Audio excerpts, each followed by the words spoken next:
Vegeta. We're live. This is Dalton Castle, the Ring of Honor World Champion. Behind me is music that they do not have the license to, but you are listening to the Potsy and Tino show.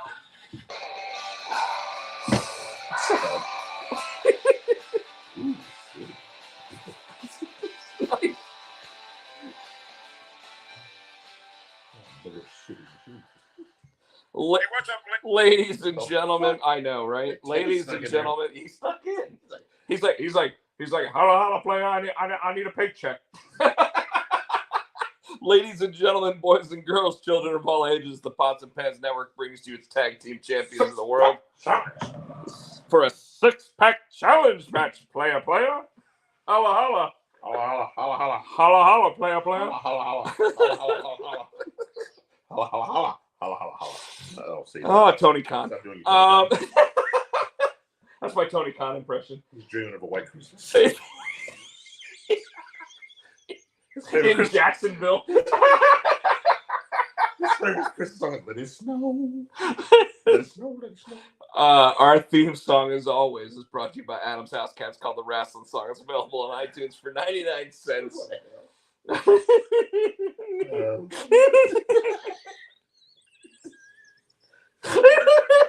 Oh, shit. I just started to remember what that is. Oh, Jesus.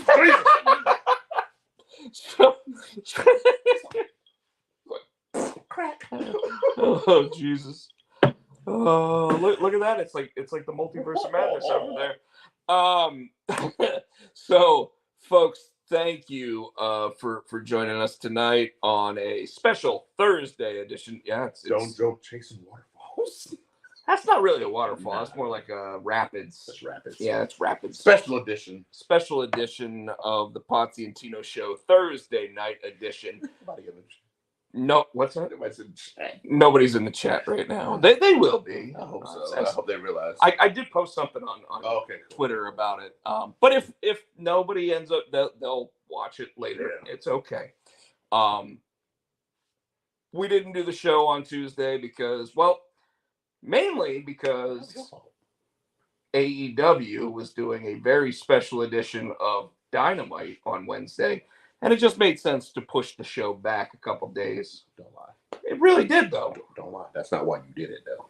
Well, I did it because I was going to go sing karaoke on Tuesday night, and my old ass just didn't want to go. No. Oh, sorry.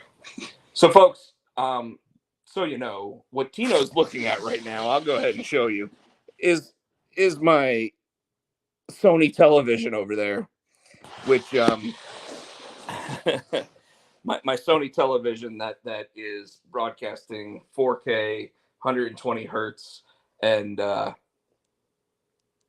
IMAX enhanced. So Tino over here is seeing all these. It's like a screensaver on your Windows computer where it goes to all the different. Where it switches every 5 minutes or so, and every time it changes, he's like, "Ooh."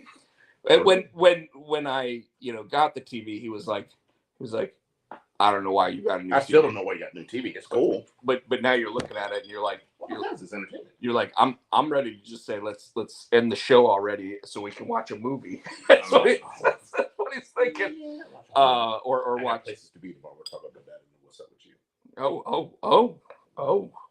Well, then, because we always like to start we always like to start our show with what's up with you. What's up with you? Hey, did I say our theme song is always brought to you by Adam's House Cats? Called The Wrestling Song. It's available on iTunes for 99 cents. Because you were talking about Tony Khan's White Christmas. No, you were talking about Tony Khan's White. Look, that looks like Tony Khan's White Christmas right there. Like. Jungle Boy. Well, that looks like he's laying down at the bottom of it, going like this while it just like blows down on him. Tony Khan's White Christmas. That ought to be a thing in pro wrestling. But. Sorry.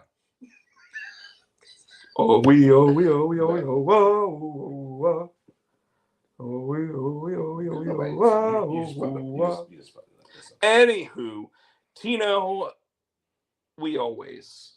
every week we start the show with what's up with you. Nobody in the Had a pretty good week. Last weekend I did last Saturday I was in Fuquay, the Giant Arena, and I did Really? Really? I I didn't did- listen to him. He's like, did a show at the Mason Jar. It was cool. It was nice. It was cool because when I got there, so during all day they had like this like Jeep. People had a bunch of Jeep. Were doing an event, so they had all these giveaways, and I guess like they had like Jeep clubs. So a Jeep club chapter was there, and they had giveaways and all this other I did stuff. not know they had Jeep. Food. Oh yeah, Jeep clubs. yeah. They had food trucks, and it was cool. And then they're like, okay, and then said, well, what time did you start that? 9 to 5. Yeah, I started 5. But I thought everybody was going to leave, but they stayed. They ended up staying. I was there 5 to 8. So I would think they would stay to listen to some live music. And so, which was cool. My tip bucket overflowed. And then so that's a first. Yeah, no, always get my tip bucket always overfloweth. Yeah, mine does. I don't know when you like to sing karaoke, it might not, but mine always overflows. Well, karaoke, I don't sing. I don't sing for monies. I never leave a place with less than $40 in the tip bucket. Well, that doesn't really overflow it. I mean, That's the less I've had. Unless you're talking like a shot glass that you're filling with tips. I left Sunday night or Saturday night, and my tip bucket was $120. Yeah. Good on you, bro. It overflowed. Good on you, bro. So, and then tomorrow, I gotta go do my stress test. So that's why I gotta. I gotta be there at Oh, did they tell you not to drink? I don't remember what the papers. Probably. Well, you know what? It probably says don't drink after midnight. But yeah, I don't remember on the papers today. So I gotta get one won't kill you. Okay, Dr. Asshole. I gotta be up. Dr. Asshole. I gotta be up early to do that. So I gotta be there at 8:15. And my appointment's like at 8:30. And then they probably won't even get to me until like 8:45. Yeah, at the earliest. Yeah, so but doctor will show up at 9:15 and go, Hey, what time was the appointment? Oh, 8:30. So been nervous about that, but I've been for the past probably 2 weeks. I've been, getting up in the clean morning. eats. I did that clean because Matthew never been, so I took him there. But I have been eating clean, and I've been walking almost 2 miles every morning for the past 2 weeks. And then where the hell are you going? Oh, I got a path. So when I leave, so I leave at my front door, go out the neighborhood, go up this sidewalk, turn, go all. I mean, it's all the way down. It's a big. Yeah. So, but it ends up being like a. And then you turn around and you just walk back. Yeah. And so I figured out. So that's almost 2 miles. It's like 1.8 something. And then like Christmas. And then I do that. I've been doing that every morning for 2 weeks. And then Monday I started and I went quickly when I did that. I started the intermittent fasting. I was like, holy shit. It's cool. So it's easy. So you only eat between 8 hours. So I'll eat at 10 and I eat my last meal at 6. Do you drink anything after that? Like water? You drink water after that. You're not supposed to eat anything after that, really. But really, you're not supposed to. So like this I've always wondered about. Like with intermittent fasting, if I wanted to drink like a diet soda at like 7:30. I don't know. They've got different. Then you look it up online; they'll tell you different. And they tell you not to. I'm sure they tell you not to do it. So you try not to eat. Like today, I had to take Matthew to therapy, so I didn't really end up eating until 6:30, which is I guess 30 minutes after I wanted to. But, Tino goes to therapy. But Matthew has to watch him do it. My son goes to therapy with ADHD and da da da. So you think everybody's got ADHD now? No, he's documented. Diagnosed. Diagnosed, yeah. You think I'd be diagnosed with it? Probably. Yeah, probably. Him and Haley. Wow, that's crazy. So, yeah, so that's what I've been doing. And like I said, I've got on the scale today. I'm like 5 pounds lighter. I'm like, oh shit, okay. So, wait, you took a shit? Nah, I just hadn't been eating shit. I haven't been eating like shitty shit. I've been trying not to eat a lot of processed food, fried foods. Just trying to eat a lot of cooking stuff at home, eating fresh stuff. Interestingly enough, I've also been cooking a lot more at home. I bought that Emerald pressure cooker, and it's got all the different functions on it. So it's like it's got air fry if you want to do air frying. I love my air fryer. I almost never use it for air fry. You know what function I use the most is toast, and not just the toast, but I use the toast function because it's a toaster oven, right? Mm. I cooked a steak in there today. I cooked the steak in my air fryer. Well, I haven't cooked it in the air fryer yet because I don't know how long it would take. It doesn't take long. You can look it up on YouTube. I think it's like it depends on how you like it. Medium rare. So I think it's like 8 minutes, 4 minutes, and then but you cook on 400, so it's like 4 minutes and 4 minutes. And if you want to cook a little more, See, I like how you say you have to flip it. Yeah. Now, when I use the toaster oven function, I just put it in for 8 minutes. but was it dry? No, I mean, I guess you don't have to flip it, but dude, it's like a perfectly cooked steak. The only thing that I'm missing out on right now is that it's not a tenderized steak because I didn't sit there and dracar it. You know, I didn't use that little thing to sit there and like stab it and whatever. I take a fork. I take a fork. I didn't even do that. I take a fork. I stab both sides and then I season it. But my secret is I use Worcestershire sauce. Yeah, a lot of people do that. So I used a brown sugar and bourbon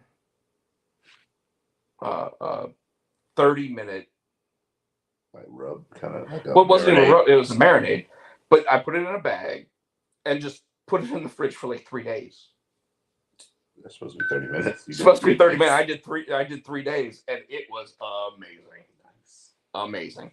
And literally I was able to cook the whole damn steak just by putting it in the thing, turning it up to 8 minutes and being like, okay, I'm What done. you cook it on? Like the temperature or it doesn't. No, toaster oven. Doesn't even ask you what temperature. Toaster oven 8 minutes. I was shocked.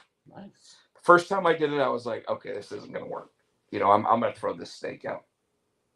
But then I was like, I'm not gonna throw this steak out. I'll figure out a way to like I'll just put it in there again for 8 more minutes and I'll eat shoe leather. I don't care, you know. Right. Like, but it was so my toaster oven goes up to like 6 minutes, and I'm like, well, damn it, it's not cooked fully yet. So then I just turned it down to the lowest minute setting, clicked it again. First time, so the lowest one is like 3 minutes and 50 seconds. So like I said, 6 minutes for the first one, 3 minutes 50 seconds. That's almost 10 minutes. Yeah. It was a little overcooked. Still fine, you know, because here's the thing about me. I love medium rare, and I love real medium rare. I love when it gets a little bloody on the table, the plate, but right. You know, like whatever. But I can't stand when it's shoe leather. Right. Right. So, but I can eat it as long as there's a little bit of pink in it. So I can go all the way up to medium to almost medium well. I like medium. But medium rare is like a burger, steak. You can get a medium burger cooked medium. Oh, you can now. You can. Because of all you have to do is say, I want it red, and you'll get it.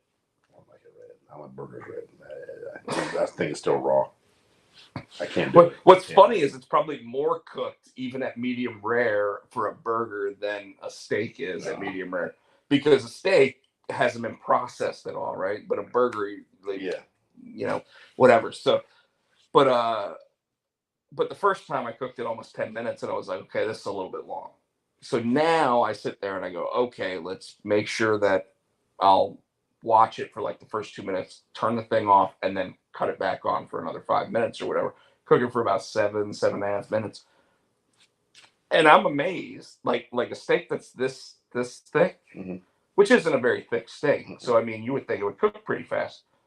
At that setting, 7 minutes, 7.5 minutes, it's medium rare. And it's perfect. And when you've got it marinated and whatever, so I used the Montreal marinade the other day. Montreal was pretty good, but it was vinegary. And I think that's because like I really did do the 30 minutes on the marinade, whereas this time I was like, okay, It says it cooks up to 2.5 pounds of meat, and I bought 2 pounds of steak. And I was like, well, I'm not going to eat 2 pounds of steak like tonight, right? I mean, that's. No. I mean, if I were just eating steak is my side, then maybe I would eat 2 pounds of steak, and I would lose weight like instantly because I mean, it's whoever's in the audience. Hello, You'll have to meet say hi, dude. Did you know my sister and my brother-in-law had no idea what the meat sweats were?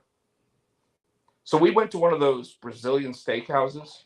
I'm so mad they closed the damn Braza. I'm so fucking pissed. That was a really expensive one, though. So good. There are some places that are a lot less expensive. I thought that's not in Raleigh, unfortunately. But there is one in Myrtle Beach that's. That's one around here. I didn't find a new one. Yeah, we do, because I'll totally go with you guys when you do that. But my sister and brother-in-law were like, "What are you talking about the meat sweats?" Because like one night we got done and I was like, "Fuck, I got the meat sweats." They're like, "The fuck are you talking?" And I'm sweating. I'm literally like profusely like sweating, and they're looking at me and they're like, "This guy isn't kidding. Like, what the fuck is he talking? Like, what is a fucking meat sweat?" And so I was like, "You guys have never heard of the meat sweats?" And they're like, "No, that can't be a thing." I was like, "I'm gonna look it up and I'm gonna read it to you." And I looked it up on Google and I read it, and it's like sweating from eating too much meat and your body basically trying to digest it like immediately. Mm-hmm. And like they were like, "We had no idea. Look at that picture that's over there, man. Like look at that little." By the way, this TV has Dolby Vision, IMAX enhancement. It's got something called variable refresh rate. So when you're playing a video game, when it tells you that it can refresh at certain levels or whatever, it actually refreshes faster because of the variable refresh rates. Anyways, so like I literally have had the meat sweats really bad before, and it's crazy when I do. But anyway, getting to some other stuff. Did you know that I received a package today? You told me that. Not Austin Aries package, by the way. It is nasty. But a package of this. Junior High Horrors monster-sized anniversary special. A 48-page issue. Let's say Potsy Kent Parker. Yeah, the people that actually worked on it. It's also dyslexia friendly.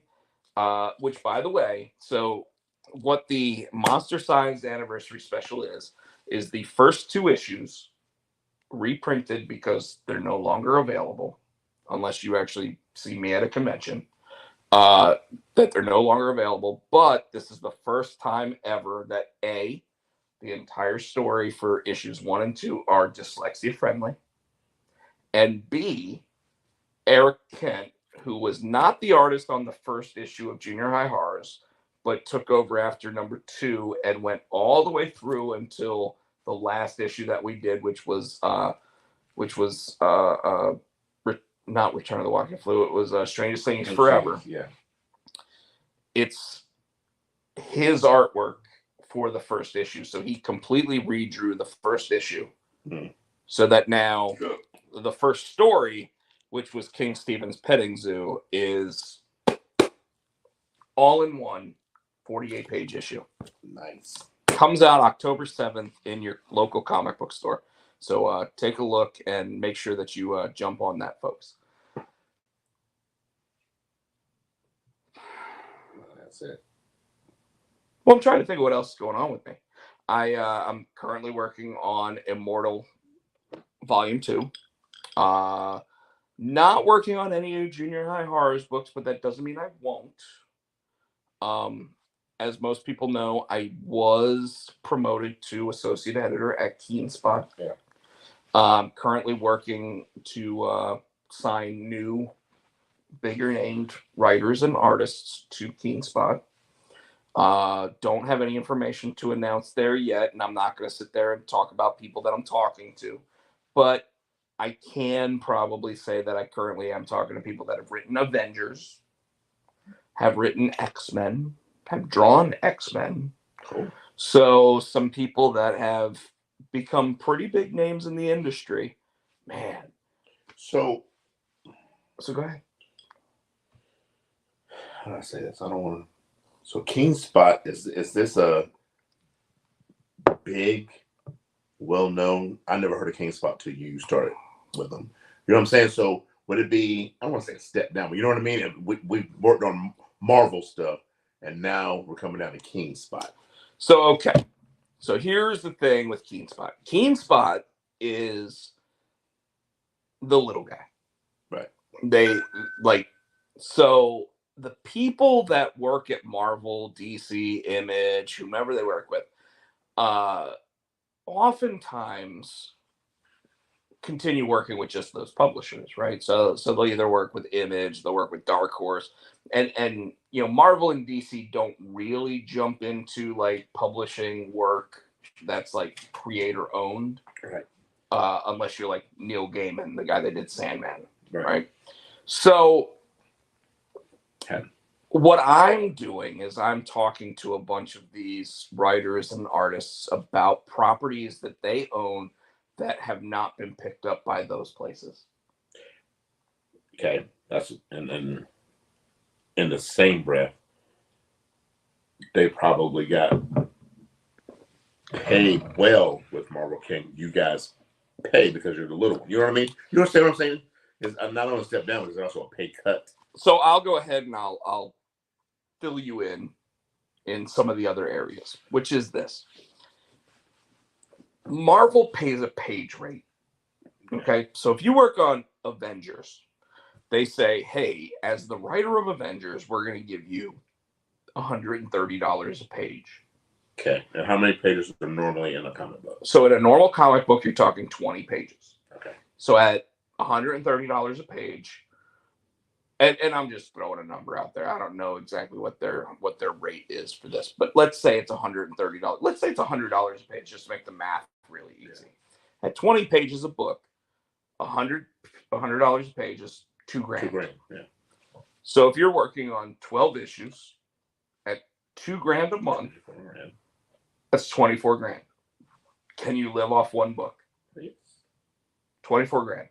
How much do you make? Oh, you mean no. See what I mean? So as a writer, writers oftentimes, let's say they're making $100 a page, and they're working on 12 issues a year. That's $24,000. Okay, I missed that. Yeah. No, you can't love 24 a year now. So most writers will sit there and pick up 2 or 3 projects. Got it. So that way they're sitting there going, okay, at $24,000 a year, if I work on 3 books, I make $75,000 a year, roughly, right? Okay, cool. Is there not if you're working at Marvel, you can't, like a competition, you can't work with King Spot, you know what I mean? So, interestingly enough, there are exclusivity contracts.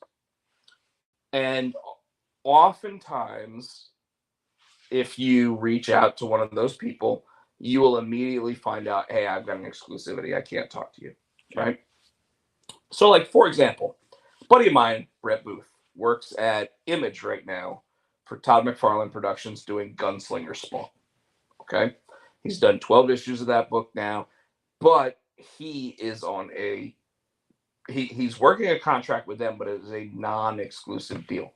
So he's also working on like another book for Marvel, but he does that in his spare time, right? So when he's drawing Spawn pays him better because Todd pays the best rates out there. And who I'm talking about is Todd McFarlane, who created Spawn, used to draw Spider-Man, and in December has Spawn Batman or Batman Spawn coming out from DC Comics. So he pays the best rates. And the reason why is because his books sell better than almost anybody else's. So he has the ability to do that. And this is the same guy that sold like 3 million copies of Spider-Man #1 when he worked on Spider-Man #1, and then was the first independent comic book to sell 1 million copies with Spawn #1. And then since Spawn 300, his books roughly sold about 100,000 units per month. because he started doing this really cool thing. He started offering where specific issues of his book, if a store bought 250 copies of it, so one comic book shop buying 250 copies will receive one copy that is autographed by Todd McFarlane. Okay. But then, just to enhance the pot a little bit better, Todd also sat there and said, okay, we're not just going to sign this book. We're going to work with the grading company. And the grading company is going to say that every single one of those issues that were signed, if they're sent in to get graded, are also going to be graded at a higher level, meaning you now have a 9.8 graded book. So how much would that be worth? I mean, the easiest way to look at what the value of that specific book is how much did it cost to get that one copy. And then does the store, they sell that copy, or do they keep it up like in display? You know what I mean? Could be one or the other. Oh, okay. You know, so like if you go on eBay right now and you look up Todd McFarlane signed graded comic book, there's probably 50 of them up there, and they're probably $800 to $1,000 a piece. Okay, and you've seen my Todd McFarlane drawn book over there that says Haunt, right? Yeah. So like that's a actual Todd McFarlane drawn and signed book. But you didn't pay for that. Did you pay for that? No, he did it for free. He did it for free. Yeah, I thought so. Because he liked me. You know, I have that effect on some people. Some people, not a lot of people. Anyways, so anyway, like, you know, like talking about Brett and everything else, like, you know, there's certain people out there that get a certain page rate and get whatever, and Todd McFarlane pays better page rates than DC Comics or Marvel Comics because DC and Marvel now also farm out to like Brazil and Costa Rica and all these places where you've got people wanting to be comic book artists, but they're doing it for like $30 a page. So, you know, like I've been told that like my coloring could get me anywhere from $50 to $100 a page. So if I really try to focus on, okay, I'm going to do some pages, I'm going to do this, and then I'm going to send it to Marvel to try to get some work, I might get told, hey, we're willing to give you $100 a page. And $100 a page, that's $2,000 a book. And at $2,000 a book, that means, hey, if I do 3 books a month, I can supplement my entire income and some, right? I could make more money doing 3 comic books a month than I currently make. And probably work less hours. So anyway, that's how that kind of works. I don't really know, like, why we really got into this. You're talking about your book. But I do want to say that Saturday, you were talking about how you got a promotion. Oh yeah. And you asked me. You asked me. Marvel, yeah, you could, yeah. So and let's get back to that. So the idea here is that there are some ideas that Image might not like, Dark Horse might not like, and they just don't pick up because they're like, hey, we're just not picking up titles right now.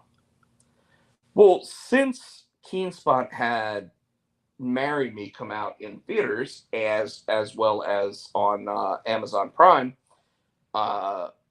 which, by the way, just so everybody knows, is rated as a 91 on IMDb and Rotten Tomatoes. So in terms of a rom-com, pretty damn good.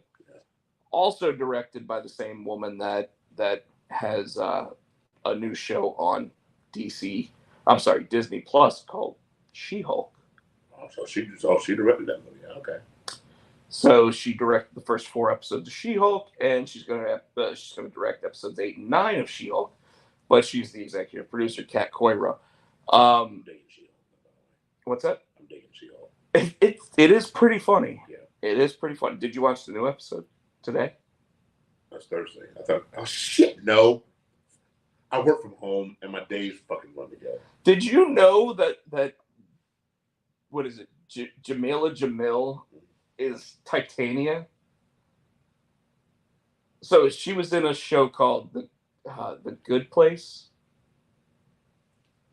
She was the damn Indian girl. chick.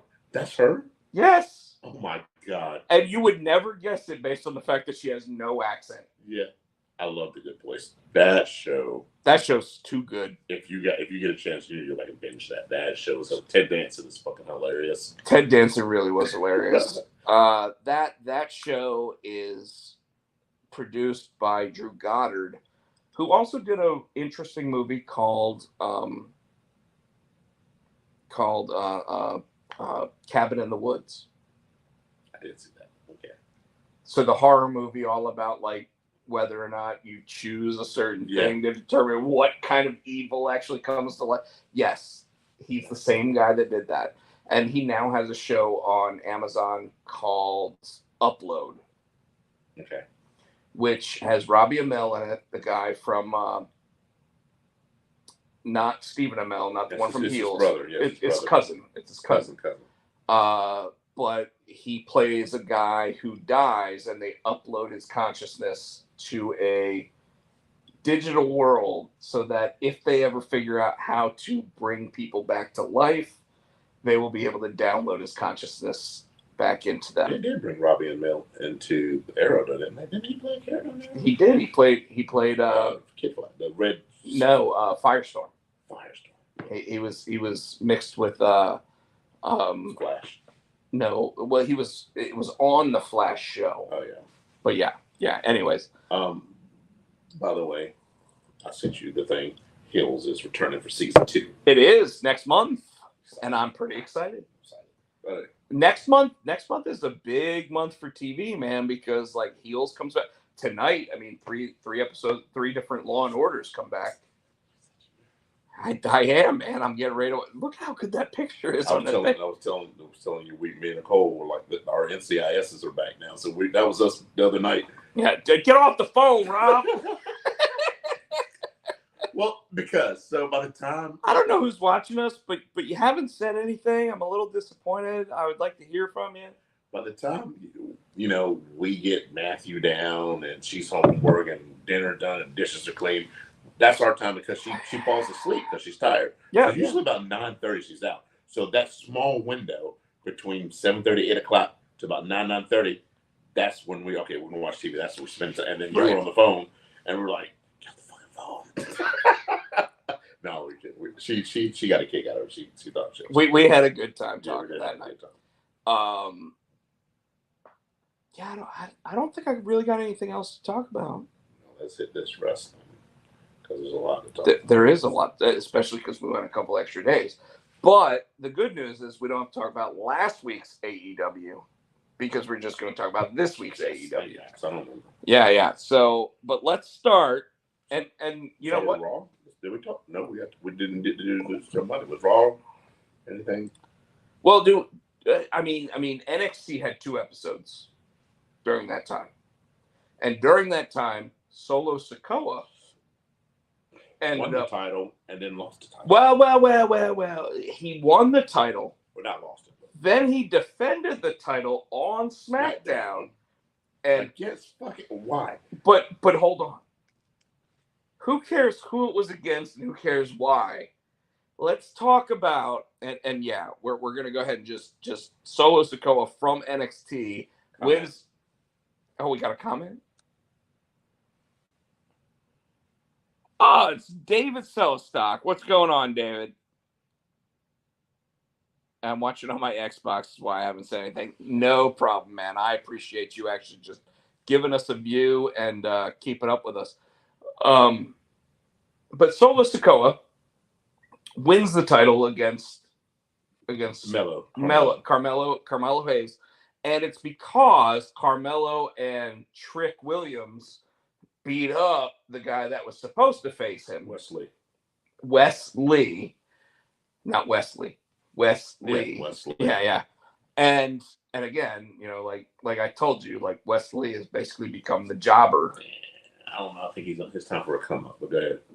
Maybe they just need to put him with another tag team. No, because he did, and I hate to say, but when he was in Impact, when they were the Rascals, all of them, he was the X Division champ. So I mean, he's got the ability to be a single star if they use him properly. Yes. So low. Solo Sikoa ends up winning the title, and then defending it against what's his name? Madcap Moss on SmackDown. But what made it so interesting is that that's so random though. The match itself was random, but and it's random because they got to give him the win. If it's against like Sheamus, do we expect Solo Sikoa to win? But Madcap, yeah, I guess. And Madcap's been on a tear, dude. Yeah. Like I don't necessarily like the dude, but he's over, and he's a pop machine. Like people have been popping for him. Yeah. But anyway, so Solo sits there, and as he gets ready to go out for the match, Jey Uso sits there. He's like, "Let's do this, fam." And Solo's like, "Why don't you stay back here?" Come on, Sammy. And then he's like, "Come on, Sammy." And Sammy looks at Jey Uso and he's like, "I got this, Uso." And then he walks out and you're like, "Oh shit." Oh shit. Because Solo's told Jay, who's his older brother, "You kind of been off your game recently." Yes.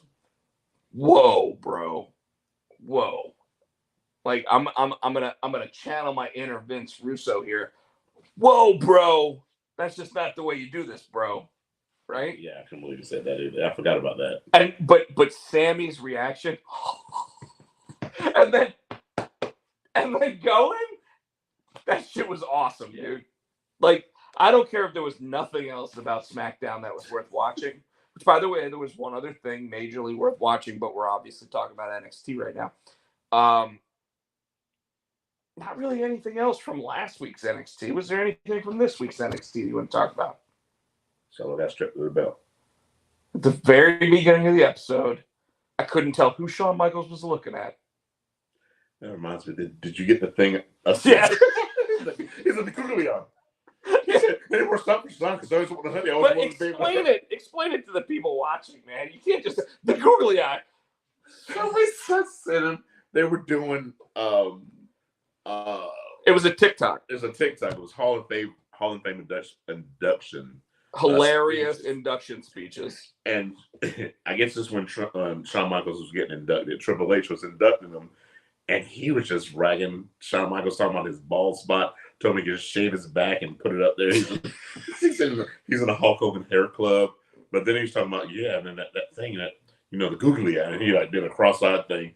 He goes, I never knew who he was talking to. He was talking to me. But then he said, and Shawn likes being a hunter. He said, it works out for him because I knew he likes hunting quails and rabbits at the same time. Now he can hunt quails and rabbits at the same time, is what he said. And it was hilarious because, his eyes literally, Triple H had the googly eye. He's got the two eyes going like this. Oh, God. Fucking hilarious. But Shawn Michaels, so at the beginning of NXT, they did a earlier today. Yeah. And you see Carmelo show up and he's like, "Hey, Shawn, I heard you want to talk to me." And then all of a sudden the door opens again and Solo Sikoa walks in and he's like, "Oh, hell no. I ain't dealing with none of this. No, I ain't being in this room." And Shawn's like, "I really appreciate you guys being in here with me." I think my favorite part of that speech was, and he goes, he made him give the belt back. And he goes, "And we're going to have a contender," because Melo thought he was going to get the belt. He's just going to get the belt back after Solo walks off. Yeah, he's like, "No." He said it's going to be, a tournament or contender. He said, "Y'all going to compete?" And he looked at the camera like kind of side-eyed and grinned. In a ladder match. Which, by the way, every time they compete in a 5-way whatever for the North American title, it's always a fucking ladder match. I thought it was cool they had Shawn Michaels do it in the ladder match. You know what? I didn't like that moment as much as I think I was supposed to.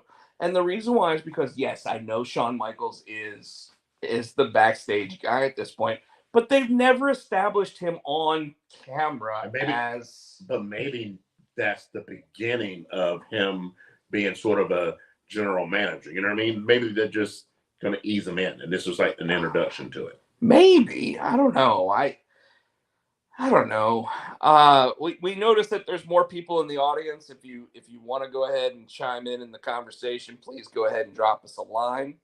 But yeah, I love Shawn Michaels. You know that he's one of the greatest performers of all time. And when he actually somebody dropped out of the audience. No, they noticed me. I fuck him. But as great of a performer as he was. And even backstage, I mean, like the fact that like yes, it took a year for NXT 2.0 to finally get to a level where we're sitting there actually talking about it being a good show again. Mm-hmm. Like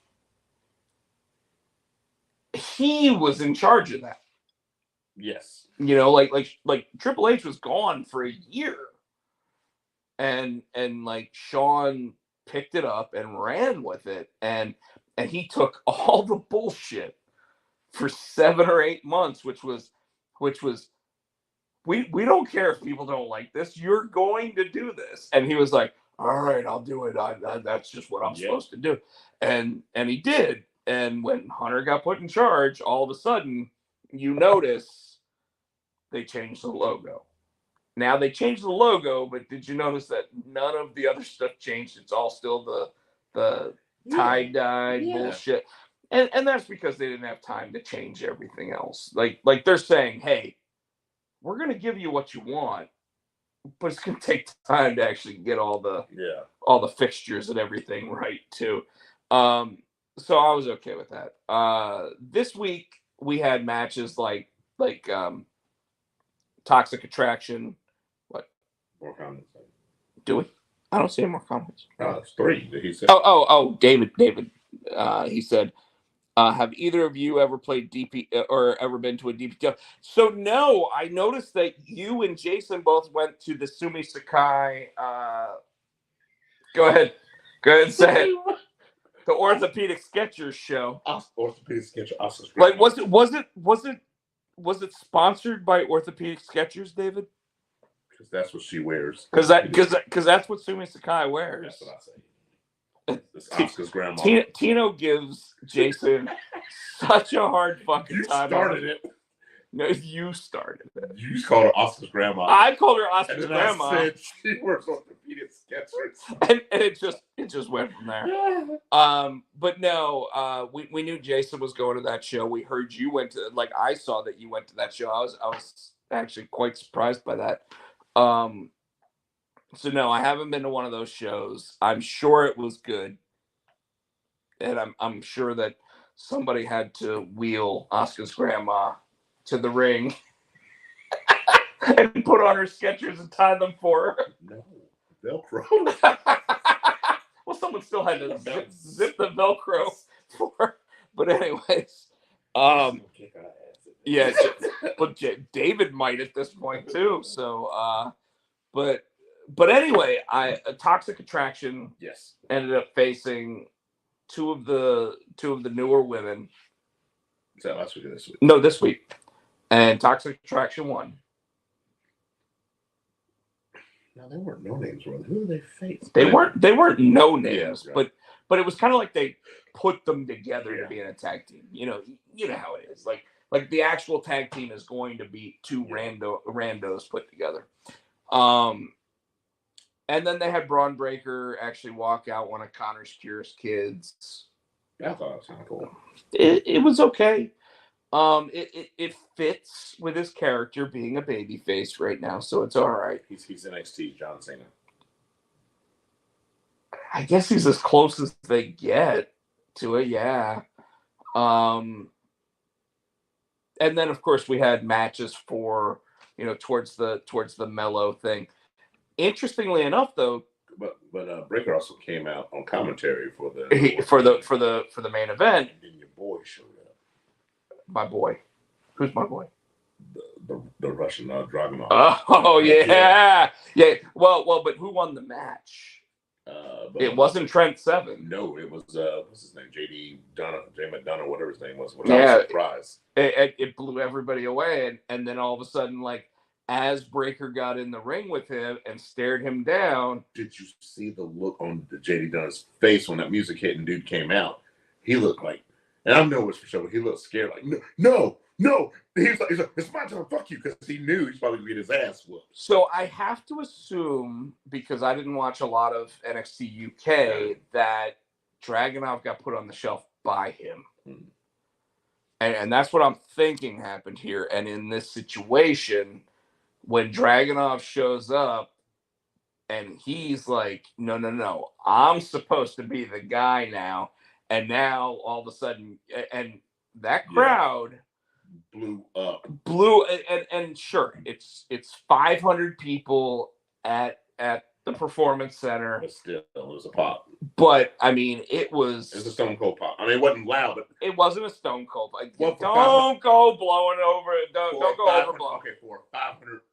It was everybody knew who he was. It's a Road Warrior pop. So it was not a Road Warrior. Don't do for that building. No, that does not make a Road Warrior pop. No. Everybody pops, so it's a Road Warrior. Shut the fuck up. No. Look at him. Look at this guy. Road Warrior pop. No, that's when you have 60,000 people sit there and start singing Iron Man by I didn't have 60 million. Shut up. People say 60,000. But anyway, you shut the fuck up. You did that was not a Road Warrior pop. For that building. No, it was not. It was like an aluminum foil man pop. It was a good pop, but it was great to see that the NXT faithful knew who he was. Yeah. Because this is the guy that beat Walter. Gunther.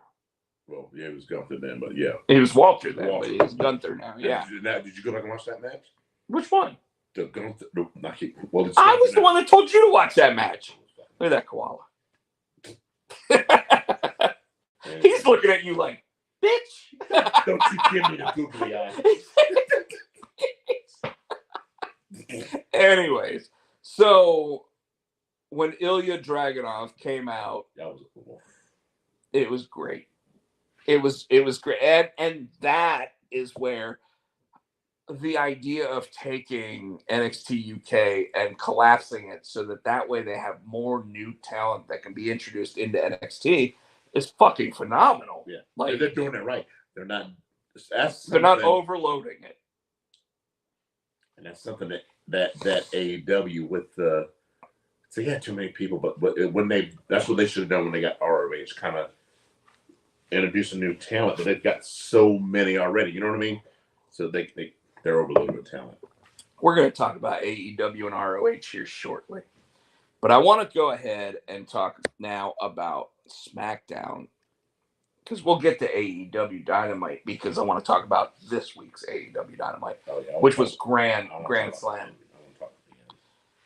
But we already started talking about SmackDown, right? We talked about how the Usos and Sami Zayn, basically the Bloodline, ran SmackDown. And yeah, go ahead. The beginning with my name is Paul Heyman. Him going back and forth with Logan Paul. Basically saying that if there was one person outside of the WWE that could be a Paul Heyman guy, it would be Logan Paul. And then Ricochet came out to save him. Who did he come out to save? Logan Paul, remember, because Logan Paul talked shit. I think he fucking hit Heyman, knocked him down. That's when the Bloodline jumped in the ring. They were going to get on him. And Ricochet came running out because I think he had a match with one of them. Was it Sammy he had a match with? No. Or one of the Usos. Might have been Jimmy Uso. He was out there for a match, yeah. But yeah, and he beat him. And who beat him? Who beat who? Ricochet won that match. You're damn right he did. Yeah. And you want to know why? Schoolgirl. Well, because Vince McMahon's not in charge anymore. So Ricochet is actually being utilized because he's fucking amazing. Yes. One and only. I wish I could go back to that music. Yeah. That's the music. I hate when they change their music. I don't hate it all the time. Like, for example, Stone Cold Steve Austin, glass shatter, walks down. He's had like about three different versions of that song. Disturbed, glass shatter. Yeah, okay, I can still do it. Yeah. And then go back to the glass shatter when he becomes a good guy again. Totally understand it, totally get it. Fine. The Brawling Brutes coming out to Sheamus's music.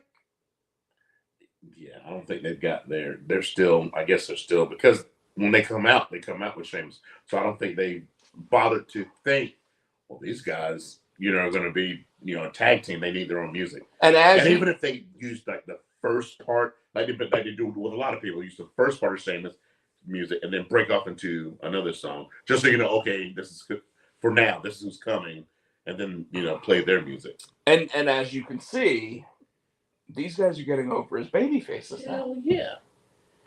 Even though I'm not sold on Ridge Holland. Yeah. Ridge Dunn is a fucking killer. They need to let him go by himself. Who? Butch, fuck you. You know what I'm talking about. Who? Butch. Pete Dunne and the fucking Butch bitch shit. Hey, I'm gonna go back to what originally got said when he first showed up, which was, we call him Butch, which I'm totally fine with it being a nickname for him. And if you look at his Twitter, it says Pete Butch Dunne. I know Butch Dunne. And I'm totally fine with that. I still, if they want to integrate it back to Pete Dunne, I'm okay with it because he's badass. Yeah, the Bruiserweight. I like that character. But he's not the Bruiserweight anymore. He will never be the Bruiserweight again. The Bruiserweight was who he was before he even got to WWE. Yeah. And Tino, you and I have talked about this. Fans, folks, everybody listening, watching, whatever. WWE wants to make money. Wants to own the property. And it's interesting. I started thinking about this. There was a big return last night on AEW. Yeah, I want to talk about it. You said we ain't talk about it. What we will. How many people in the WWE currently utilize their own names? Lashley, Shelton, there's Brock, Shayna, not Shayna. Damn, not Shayna. Shayna does. Shayna Baszler does. Ronda. There's a few. I just off the top of my head, I can't think. But you see people. Roderick Strong. Well, Johnny Gargano. Yeah. Yeah. Johnny Gargano. Yeah. So there are people there. Shawn Michaels. Well, he's not there anymore, but no, Shawn Michaels. Shawn Michaels is Michael Hickenbottom. Yeah. So there's a few. There are. Montez Ford. John Cena. Yeah. Right. No, not Roman. Damn it. Roman Reigns was Joe. Yeah. Joe Anoa'i. And Anoa'i. Yeah. Whatever it is. Yeah. So think about that. There aren't a lot. And yet, there are some that have been going over to the other company who instantly are using their real names. So we said that they want to own the names, but so why are they letting these people use their real names? They went through different times. Like Shelton. Shelton came up at the same time John Cena did. Bobby Lashley. Same time that John Cena did. Ronda Rousey. Ronda Rousey was already a name. You're not going to tell her to change her name. Brock came up too. Brock came up the same time that those guys did. If they had sat there and said, Johnny Gargano. So you want to know, and here's the answer to this: Roderick Strong, Johnny Gargano, Adam Cole, Bobby Fish, Kyle O'Reilly, all those guys that were coming to Keith Lee. They all came to NXT right after the Finn Balor's, the Kentas, and the Kevin Owens. Mm-hmm. They were the next class. And that was when Ring of Honor and New Japan were coming together, and Triple H was signing these guys who already had established themselves. And this is why they didn't change their names, right? Because Kevin Owens was like the last one that they changed the name of. Mm-hmm. Because his name's Kevin Steen. Kevin Steen. But remember, like even Kenta came out and he made the save for somebody, and they showed on the screen Kenta, and then and suddenly it was whatever they made his name. Was it Kushida? No, he wasn't. No, Kushida was actually in the same class as Kyle O'Reilly and all those guys. So think about that. Like all of a sudden, it was when Triple H knew something was coming, and the only way to get these guys to come in use their names. Was let them be who they are, because they're already established. They're already there. Tommaso Ciampa, same thing, right? And Samoa Joe, while it's not his real name, that was the name he was. That was who he was. Yeah. AJ Styles is not AJ Styles' real name, but AJ Styles got to keep his name, and Vince McMahon actually got bought in on that one. Vince McMahon also bought in on Ricochet, Ciampa, Riddle.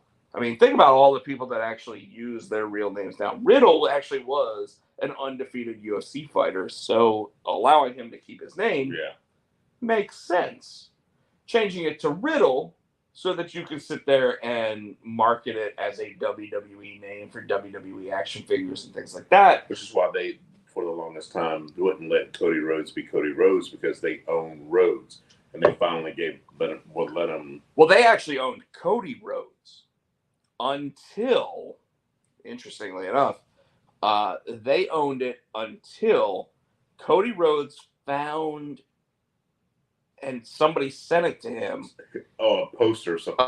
A poster of him refereeing when he was like 14 years old. I thought it was his one wrestling, like in no. high school, junior high. I thought it was he wrestled as Cody Rhodes. No, it was when he was like 14 years old, and he refereed a match for his dad as Cody Rhodes. Now, the other part is that when he went to high school, his first 3 years of high school, he wrestled under Cody Runnels. And then in his senior year, when he actually wanted to go after states and everything else, he then changed his name to Cody Rhodes to wrestle for all that. Man, that's a really cool picture right there. So that's maybe what I'm thinking. And that wasn't legalized, but when the poster was done for a local Tampa wrestling promotion, they were able to sit there and say they owned the rights to the name before WWE ever owned the rights to the name. And there's a lot of crazy shit with that stuff. Like, for example, Billy Gunn. Yeah, how the fuck he changed his name legally though, didn't he? No, he did not. I thought he His did. name is Kip Sop. I thought I know that, but I thought he changed it. Nope. To keep the name. Nope. What happened was this. There's actually an episode of Talk is Jericho that talks about this with a copyright lawyer. Okay.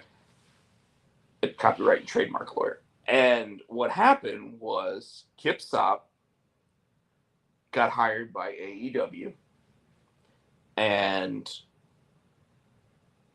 he knew he couldn't use the Billy Gunn name. But then he started saying, well, why can't I use the Billy Gunn name? And WWE allowed the trademark to expire. So he, on the day that it expired, he was already talking to this lawyer. The lawyer put in the application, and it was uncontested. So he was allowed to get the name Billy Gunn. However, after he did that, cease and desist, wasn't it? WWE sent a cease and desist. You're absolutely right. From there, Billy Gunn actually sat there and said, but I've been using the name for blah, blah, blah amount of time. And WWE was like, but we own it. No, you don't. Well, what ended up happening was when WWE asked him to come back for the Hall of Fame, he said, I'll come back, but I want access to the name. And they never said yes or no. So he came and he did the whole thing. But remember, he asked for it. They allowed it, which meant technically they agreed to it. And then when it came to television broadcasting, it started out as AEW did not mention him as Billy Gunn. But at the Gun Club. They kept just calling him Billy in the Gun Club. And they kept doing that. And then all of a sudden, about 6 weeks after they did that, JR started calling him Billy Gunn. And then they established precedent that he was known as Billy Gunn on AEW broadcasting. Still no WWE cease and desist or anything else. And by the way, this is exactly why Junior High Horrors really can't be sued at this point. We're celebrating the 5th anniversary this month. No company has told me not to do it. At this point, if I were to hire a big time, because it's a parody, though. It's not, you're not. But it's not anymore. It became its own thing. It became more than just the parody that it started out as. It became a comic book about kids overcoming adversity, right? Yeah. But the characters still look like the horror characters of your 1980s. Right. Thing is now there's 5 years of precedent of it being allowed. So if one of those companies actually came at me with a cease and desist or a lawsuit saying we own that, there's precedent that says that they allowed it for so long that they're going to lose the case. They might not know about it. They might not know about it. Doesn't matter. Little guy, man. Doesn't matter. It's who did it first. These characters have different names. Doesn't matter what they look like. They have different names. I own that. I'd be willing to sell it to them.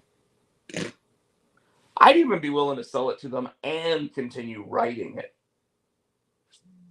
Give you your props, though. Not wrong. Anyways, but see, so that's how Billy Gunn got to keep his name. That's also how Cody Rhodes got to keep his name. And that's why Chris Jericho, every time he comes up with one of these characters, he sits there and says, oh, Lionheart Chris Jericho, I own that.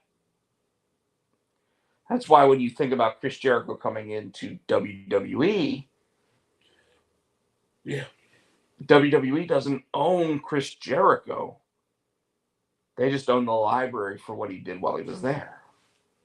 Which two? You gonna drink that, or you want me to? You probably. I didn't think about that. I gotta do that thing tomorrow. They've been calling that thing the wall for Jericho. I thought that was a WWE thing. I'm sure he came up with it. Okay. And it's a move name. If they wanted him to stop saying it, he would just start calling it the Lion Tamer again. Yeah. And he would change the way he does it. Although I always liked the fact that one was, I'm going to put my knee on the back of your neck. That's the Lion Tamer. And the Walls Jericho is just a Boston Crab. Right. That's how you know the difference. Which they would just call a Boston Crab. I noticed last night during NXT that they said that, or during Dynamite, that they mentioned that one of the guys actually had somebody in the label lock, and I was like, wait a second, like Bryan Danielson is wrestling later tonight. You're talking about That was Bryan Danielson did the bell out. No, there's somebody else. Maybe it was NXT the night before. Might have been. I don't remember. I remember them Look at saying, that little monkey. I remember them saying LaBelle a lot. There's a monkey on TV, folks. When they put when he put Moxley in, but we'll talk about that later.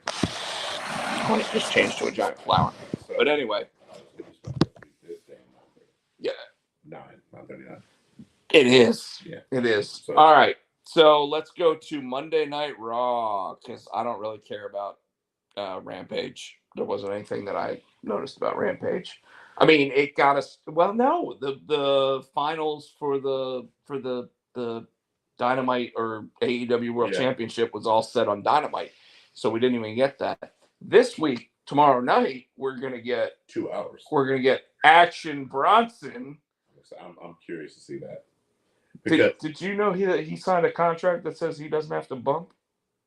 No, but I did. I was reading about it because I was trying to see, has he ever been a wrestler? So I was looking at his Wikipedia page. He used to be heavier and he lost weight. He lost all that weight taking like Muay Thai and all that stuff. So But his contract says he doesn't have to bump. How the fuck you get into wrestling and not bump? Just means that he's going to do offense. So when he gets tagged in, he's going to do all the moves. And then he's going to tag out. And then, so he's not going to fall. He's not going to get body slammed or clothesline. That's what he said. And dude, it's fucking tank. What do you mean you can't take a bump? You thought he was Bray Wyatt. Yeah, at the pay-per-view, you were like, is that Bray Wyatt? So yeah, speaking of, we're talking about Monday night because there is the cool little QR code. 923. That is. Did you find it weird that okay, so 10 years ago, you and I went to Over the Limit. Yeah, they didn't take their fucking signs. We went to Over the Limit. I held up a sign that said @Potcheck on it, and right? I had one that said Hootie Fan. And you had one that said Hootie Fan 91. You hid yours when they came to start because I knew what was about to happen. And I'm like, why are you taking this? Why are you? I'm like, I'm holding it up, and I'm like, why are you taking this? We had the little yes signs after that because somebody was like, man, we feel bad that your signs got taken. You want these yes signs? We're like, yes. And we're like, yes, we do. And on the back of them, they said no. But anyway. And the guy came out and was going to take the sign. We flipped it. No. But wasn't it interesting that randomly some guy walks by with a QR code and Byron Saxton sits there and goes, well, that looks interesting. That's how you knew it was a fucking plant. Exactly, because otherwise somebody would have tackled that son of a bitch. And they should have. Even in that situation, they should have done what the WWE always does. Yeah, because now everybody thinks they can hold a fucking QR code up to the TV. I'm gonna do it. Fuck. Next time I go to one of the events, I'm gonna hold up a QR code. Fuck them. What are they gonna do? I'm gonna be like, I saw it on TV. Well, you can't do that. Well, but they did it on TV a couple weeks ago. Then they kick you out. And then they kick me out. So, yeah. But I get my QR code on TV. Shut up, bitch. It's live, man. Is it live? Remember X, right? But anyways, so anyway, Monday Night Raw. Not the best, not the worst. I really like what they're doing with KO. I was thinking about Miz TV. Looking for Dexter Lewis. And a fucking cut a hole. He cut a hole. He tried to pull the Miz down. Ciampa came and pulled him out. He hit Dexter in the head. Dexter fell back in. And and they're gonna look and he pops back up. And everybody says it's a psycho whack-a-mole. It's a psycho whack-a-mole. I want to point out. When he popped up, his eyes were like bulging out of his head. Dude, I want to point out that you have a TV PG program, and then you use some fucking machete looking knife. No, not even no. A Rambo knife, maybe. A Crocodile Dundee style knife. Like, that's not a knife. This is a knife. Like that fucker was like this fucking bit, you know, like, and I'm sitting there going. But you got to make it big enough so people in the, you know, they always say you got to make people in the nose so they can see it. So I've said it all along, and I'm going to continue to say it. Yes, I'm interested in the story, right? I'm totally invested. But how the fuck is Dexter Lumis a babyface? He's trying to kill the Miz. He's literally using a fucking sword from Pirates of the Caribbean. And he's cutting through the ring to pull him into hell. How the fuck is he a babyface? Undertaker did it. He was a babyface. No! Undertaker was a heel half of his career. I think he was babyface when he pulled that motherfucking. Who else? What's my boy's name? Ate the worms. Boogeyman? Yeah, he no. Boogeyman was never a babyface, man. I'm sorry. I cheered him. No, he was scary. The only time he was a babyface was when he ate that thing off of Jillian Hall's face. When he ate that thing off of her, when he ate the fucking weird shit off of her face. Tino's really gonna throw up from that. Oh, that was nasty.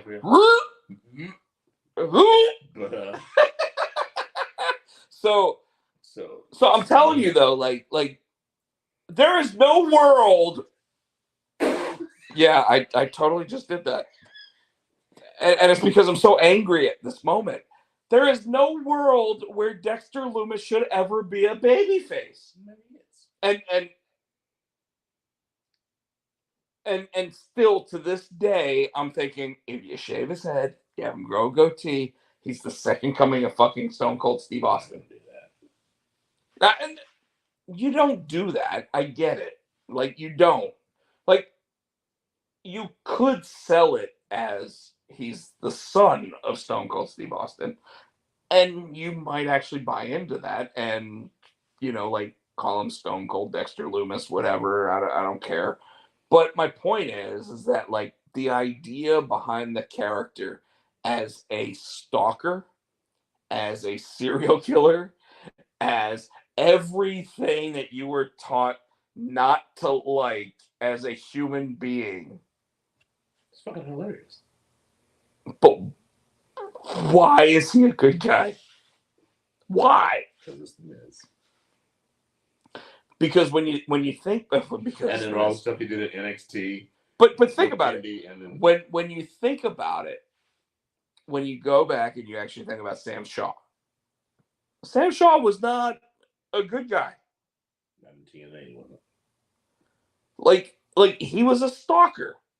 Legit stalker. Stalked Christy Hemme and freaked her the fuck out.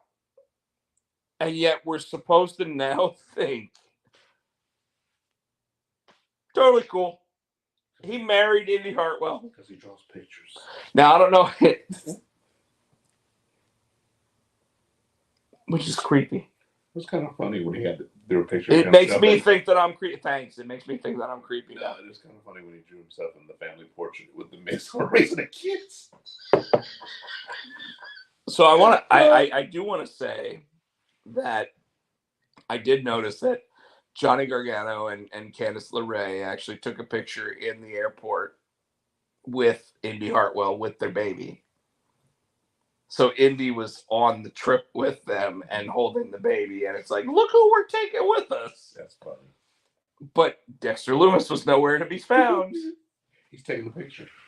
It was, so I will say that it was nice closure on that story though, when he showed up and actually like carried her out for the last time.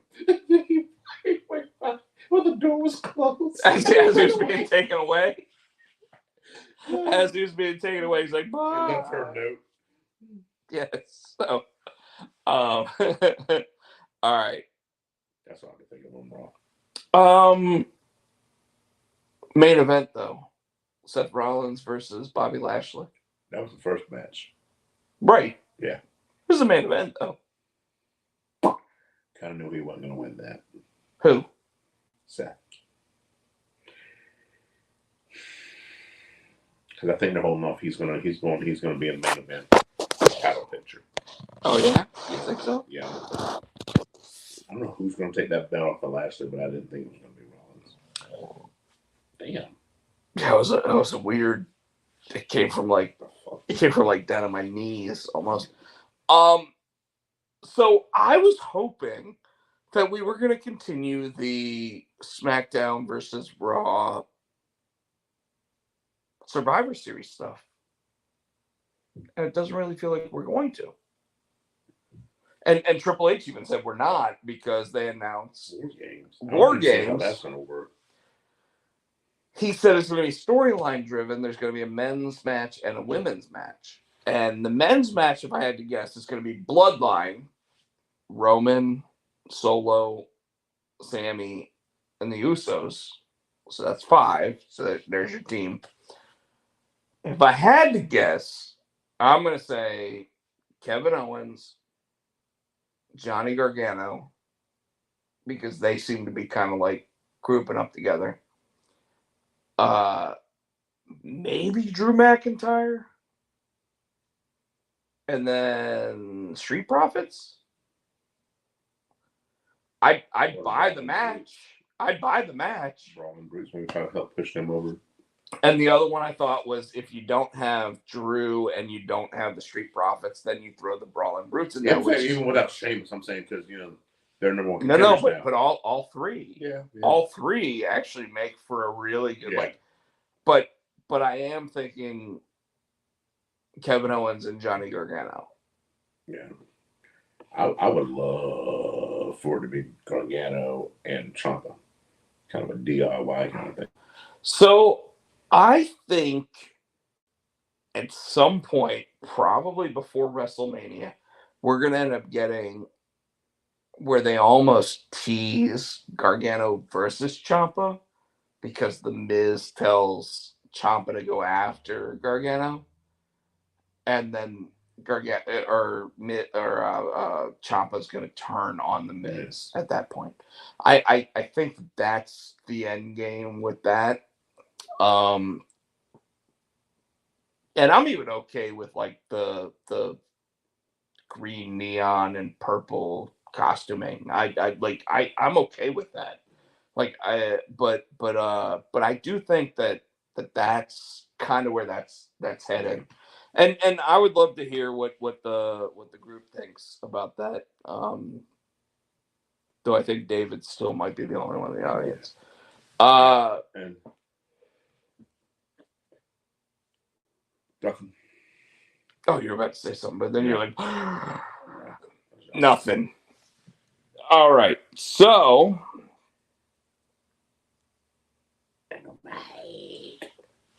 first match was Jericho versus here we go.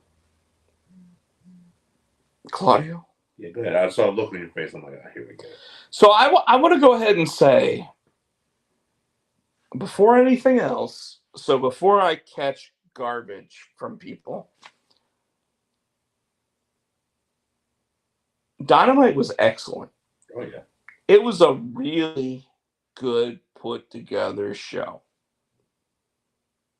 I'm going to pull up the card while you're doing your thing. Yeah, no. Go ahead and do that because I want to hear the matches that I don't actually talk about.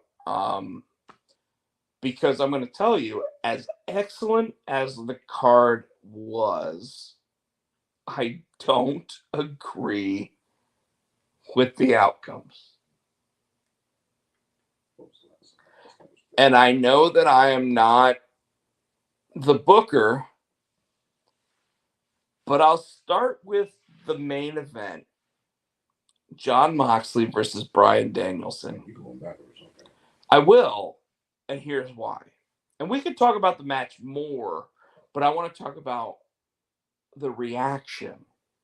The reaction, and by the way, they cut that shit off before you actually got to see what the fuck was going on. Because Bryan Danielson sat there and stole the belt and sat there and said no to William Regal. And then they cut the damn picture off. He probably wanted to put it on him.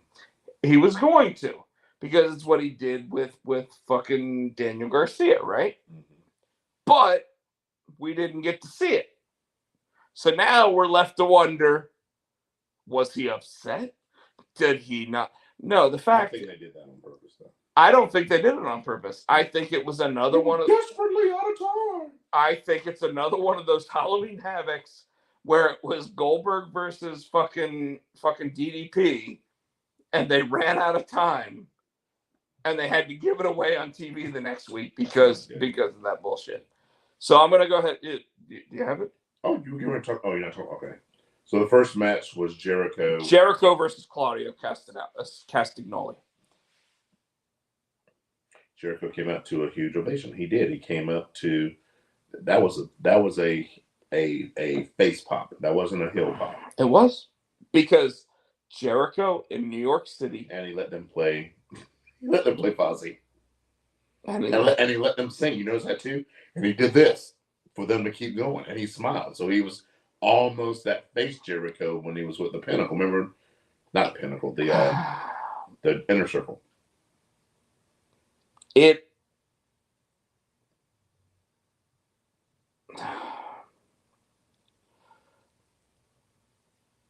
it was the wrong outcome. In your opinion? No. Yes. It was okay. Before we get into this, if he doesn't agree with it, it's the wrong outcome. And that's what I'm trying to tell him. In your opinion, there's a reason why they're doing it. In your opinion, it was the wrong outcome. So why are they doing it?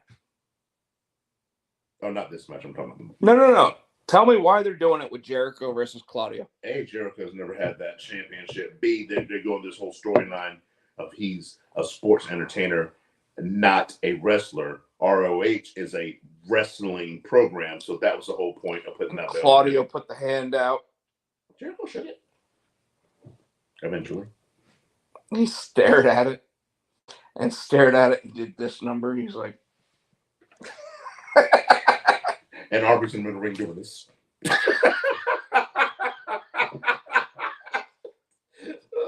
So, my problem with this match is this. Claudio came to AEW probably promised greatness. He got a belt. He got a belt like 2 days in. And then the first sign of Tony Khan sitting there going, Jericho. That's it. That's what happened. Yes, it is the one major championship, if you want to talk about major companies over the last 20 years that have been around that Jericho had not had. I get it. But I think, like I said, the overall storyline is he's pulling that sports entertainer bullshit. But here's the thing. Claudio is such a high caliber talent. I'm not disagreeing. And this pushes him back behind the line again. I don't think it's gonna hurt him because I think they're gonna, in the end, they're gonna take care of Claudio. You would hope. I think they're gonna take care of Claudio. Like if they were smart, he'd take the belt off of Jon Moxley before. They've already started that program with MJF. And oh god, I want to talk about that. I know you did. But we're gonna get there. So what happened next? I do not like the Jericho beating Claudio. And do you want me to tell you why? Yes. Okay. So I don't like Claudio losing this title specifically because Claudio came to AEW knowing that he was never going to win the WWE World Championship, right? Yes. At least under Vince McMahon. Yes. Like, I almost think that if he had stayed right now under Triple H would have been like, dude speaks 5 fucking languages. We could sit there and send him across the world and he's going to sell our product. Yeah. But didn't happen. He signed with AEW a month and a half before Vince McMahon, got found for, diddling people he's not supposed to. But in that moment, Claudio walked in, got a little bit of props, got it for a company that is no longer around, and I don't care what anybody says. Ring of Honor is the NXT of AEW. Mm-hmm. And he didn't even get to lose it on a Ring of Honor show, which, by the way, is where he won it. So losing it to Jericho in the first match of the night on a regular, and I know that it wasn't a regular because it was Grand Slam, but losing it on what is technically just a regular TV show that has nothing to do with Ring of Honor is disappointing. Yeah. And anybody who doesn't see that and doesn't believe that is fooling themselves when it comes to what Ring of Honor meant for the last 25 years of professional wrestling.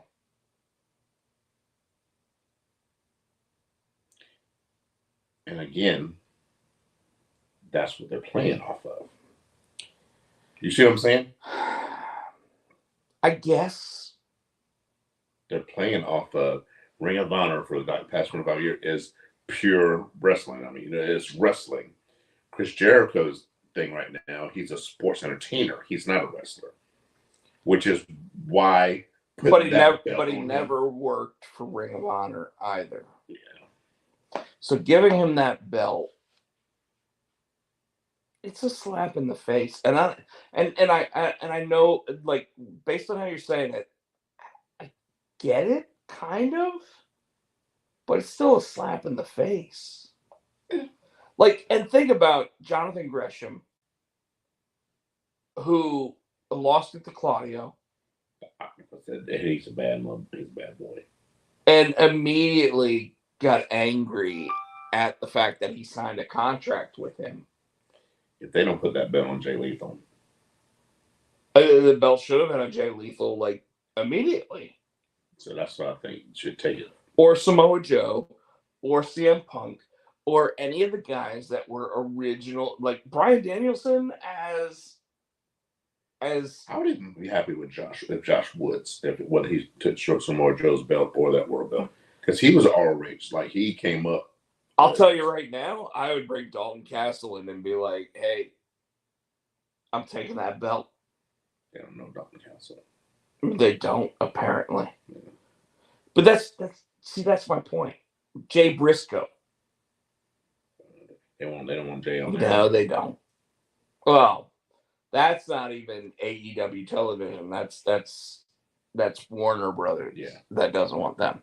And that's where a lot of the problem lies with some of this shit. But either way, that pissed me off.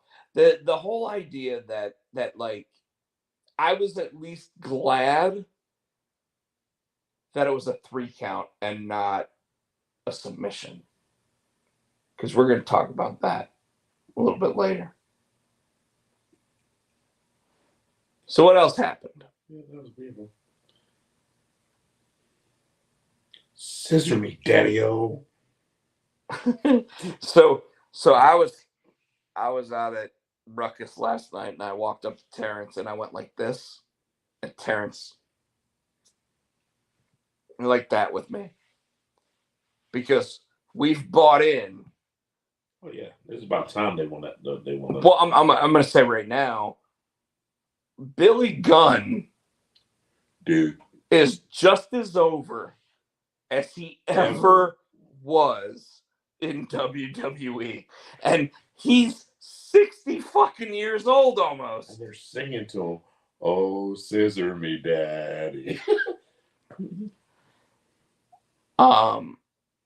beating Swerve to Our Glory or whatever it's called. Swerve in Our Glory. Yes. Was the right call. Yeah. It's the right call that night. I like the way he did it. Especially after I already felt bad about the Jericho beating Claudio thing. Like, they were in their hometown, so kind of, I think they were saying one was from Jersey, one's dad played for one of the New York baseball teams, so, you know. And it continued the whole thing that Swerve is really the heel. Yes. And not Keith Lee. But. Because he kept trying to get in Daddy Ass Big Billy Gunn's face. So, I'm going to tell you my biggest problem with this match. Same problem I had with the last match that the two of them, that the two teams had. And it's going to continue to be my problem with Keith Lee until the son of a bitch actually starts acting like who the fuck he is. Okay? What are you talking about? Did you get that? Did you get that TikTok I sent you? No. When he pounced Adam Cole. No, but yes. That's who Keith Lee is. Yes. Yes. Not who Keith Lee has been in AEW. Keith Lee should not be selling to 230-pound motherfuckers. Keith Lee is a 320-pound son of a bitch that is a brick shithouse that for whatever goddamn I'm going on my fucking rant here. I'm not gonna stop at this moment because I am so fucking pissed off at the fact that Keith Lee sits there and literally to the fucking Lucha Brothers sold a fucking Canadian destroyer rather than just sitting there and grabbing that son of a bitch and being like, why the fuck do you think you can do this to me? You're the same bastard gets mad when people don't, when they no sell. You're the same motherfucker gets mad when people no sell. So you're saying you want him to no sell? He is twice the size of both guys in the Lucha Brothers. Undertaker sells. Kane sold. No. Yes, no, sir. Yes, sir. No. Bam Bam Bigelow would sell. No. Samoa Joe would sell. No. Yes. No. Samoa Joe would sell because Braun Strowman would sell. Mark Henry used to sell. The fucking Mark Henry and Batista sold to motherfucking Rey Mysterio. I'm going to tell you right now. When Steve Austin was sitting there working with the Big Show. Yes. The Big Show sat there and Steve Austin said, I'm going to give you a stunner. I want you to get up. And the Big Show was like, what? No. Nobody no sells the stunner. He's like, you're going to get up and I'm going to give you a stunner. And he did it again. And he gave him a stunner. And he said, you're going to sell that. And he said, no, nobody no sells it. Like, nobody is kicked out of the stunner except for The Rock. And he's like, you're going to no sell the stunner. I'm going to give you 3, 4, 5 stunners. And you're going to keep pushing me off. And at the final time, when I sit there and say, okay, you're done, that's when you're going to sell the stunner. And the Big Show was like, Steve, no, I don't deserve that. I didn't earn that. Why are you doing? And he goes, because you're a big man.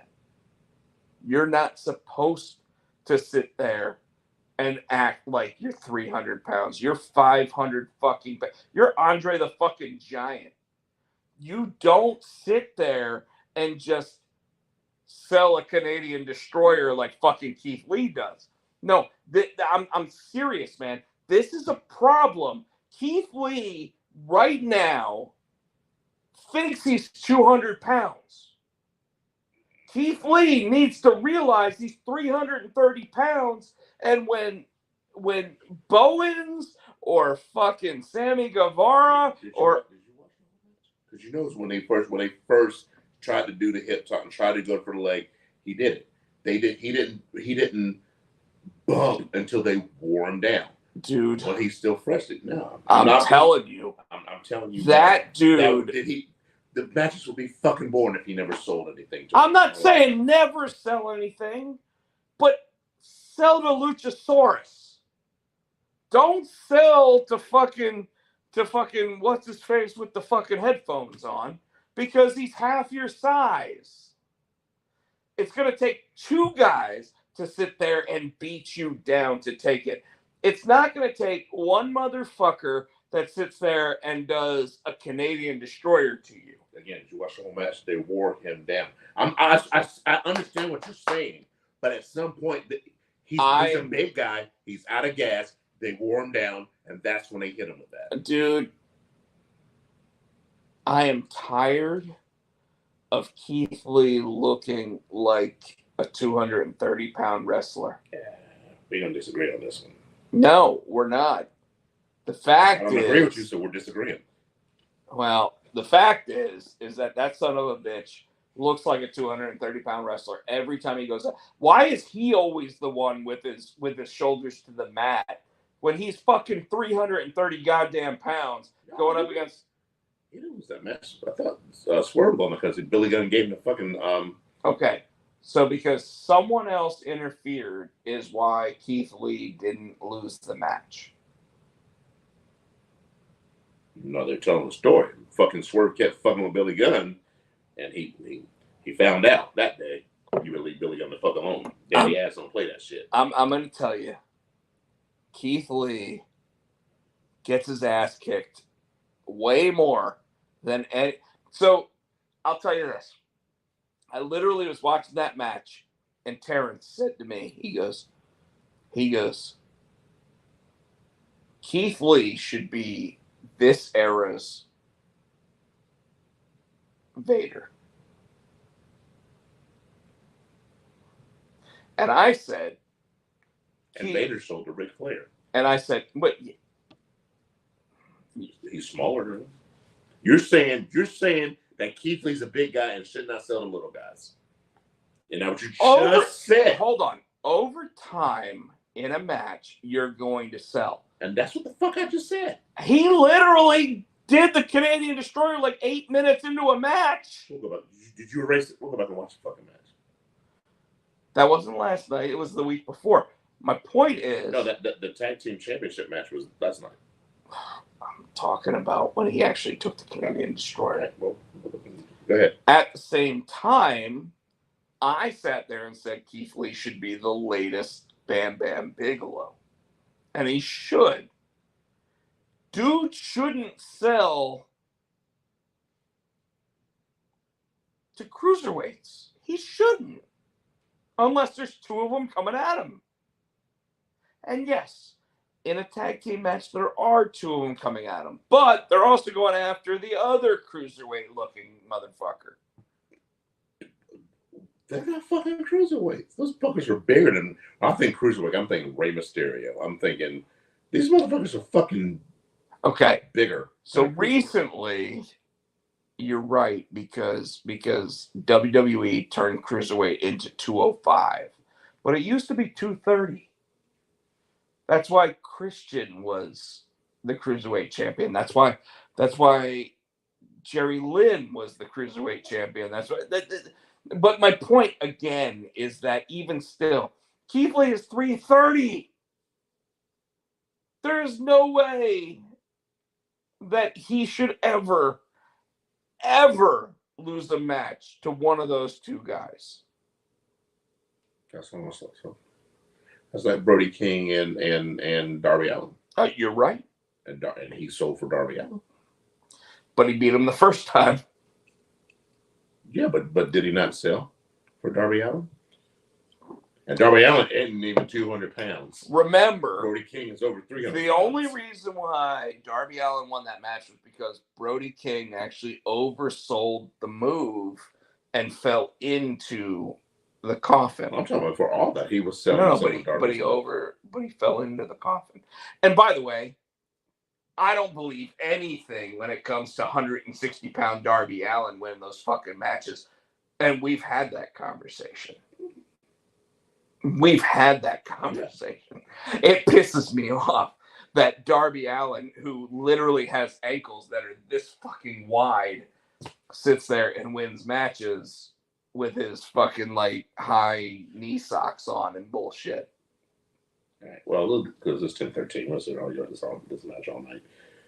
Tony is on the ramp interviewing. MJF comes out. I think the highlight of that is MJF pushes Tony on his ass. And that motherfucker's gonna get fined. He kept saying it. And the only other part of that that's important is that they're trying to push Wheeler Yuta. Yeah. Did it? No, because you know that Orange Cassidy and Pac, which looks like Pac is turning heel. He's already been heel. I was reading earlier. No, I think he's with the Death Triangle. Death Triangle's faces. Except when you're talking about the best friends and. Yeah, well, he smacks him in the fucking head with a hammer. That's how he wins. Then, the interim women's champion. Can I ask you why it wasn't even 10 minutes in a match? Britt Baker. Fucking nose got broke again. Her nose just gets involved in shit it's not supposed to, man. And I'm wondering if that's why, because I think that match was supposed to be longer, but she was fucked up, and they were like, fuck it. They took it home. So literally, I think her nose just seems to find. And then that bitch started rubbing the blood on people's faces. I'm like, oh, was that Serena Deeb? No, Britt was rubbing her fucking blood on. I'm like, on people's faces. She thinks she's Mick Foley. I'm like, yeah, but you don't put your blood on people's faces like next to their mouths. You just get somebody damn. So let's talk about what happened at the end of that match. Hold on. So they won. Tony Storm won. Right. They attack. Oh, so they start attacking Athena and Tony Storm. What's her name runs down? Jamie Hayter runs down. You think she's going to attack Britt? She doesn't. She helps them kick the shit out of Athena. Why the fuck? Like, why are we still? This is like 6 weeks of this bullshit at this point. Oh, hey, I'm tired of you doing this, Britt, but let's go ahead and beat the shit out of this girl instead. And she's like, that's my friend. I mean, your friend fucking. So then it was weird because music hits. It's just weird music out of nowhere. Nobody knows what the fuck's going on. And then these graphics start coming like it was like snow in the summer. I mean, the winter in the trees. Yeah, Sting. It's Sting. No, it's not Sting. No, it's not Sting. And then Soraya, her name comes up, and at first you're like, fuck. And even Tony's like, the fuck? No, I don't know if they even knew her ass was coming out. They might not have. And then this bitch comes out, and it's fucking Paige. And he just said, this bitch. But something hit me too because I was on my Twitter. You know, you get the AEW, they have the girls, and it said AEW. It didn't click. That was AEW with her and AEW. You know, sitting there posing. I'm like, it didn't click till she came out. I'm like, oh, bitch, I bet you signed with AEW. That was kind of maybe her way of saying. So for those, is she clear? So for those that don't know who Soraya is, go watch the movie Fighting with My Family. Or go watch the movie with her and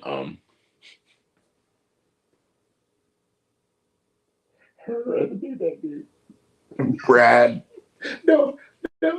Her and Xavier Woods. Go watch I was going to say Brad. Yeah. Brad, what's his face? Yeah, he was about to say it was her and Xavier Woods.